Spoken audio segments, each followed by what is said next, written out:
के रहते हजारों करोड़ रुपया लोग लेके चले गए बैंकों से।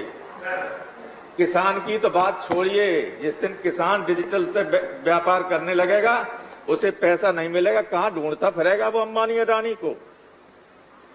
आपको मालूम है 84% से ज्यादा किसान मार्जिनल है, 3 एकड़ से कम उसके पास जमीन है, वो कहां अपना बेचने जाएगा। शुरू में ही कहा था कि कहीं भी किसान मनचाही कीमतों पर बेच सकेगा। क्या आप इसकी गारंटी देते हैं कि किसान की मनचाही कीमतों पर कौन मूल्य मिलेगा? आपने कहा था शुरू में इंट्रोड्यूस करते समय इन बिलों को। उसी तरह से जैसे जियो के सामने हमारा बीएसएनएल दम तोड़ रहा है कि नहीं तोड़ रहा है? बेचने की स्थिति में हो कि नहीं? और आप तो किसान के परिवार से आते हैं, अगर अदरवाइज न लें, बुरा मत मानना, मेरी मनसा खराब नहीं, लेकिन मेरे मन में ऐसा लगता है, ये लगता ही नहीं कि बिल आपने बनाया है।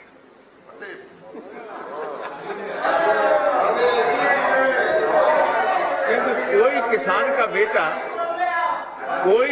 का बेटा इस तरह का बिल नहीं ला सकता।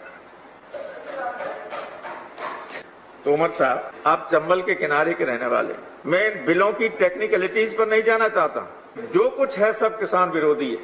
4 लाइन में कहना चाहता हूं, जीवन के इस मर्म को समझिए, तब भी जब 10 साल बाद आप गांव के सब खेतों की मेड़ों पर जाएंगे तो टूटी ही मेड़ें आपसे पूछेंगी कि जब हमारा गला काटा जा रहा था तब आप संसद में क्या कर रहे थे। वो मुरझाए चेहरे ये पूछेंगे कि जब हमारा डेथ वारंट निकाला जा रहा था संसद के जरिए तो आप संसद में क्या कर रहे थे। क्या जवाब देंगे आप?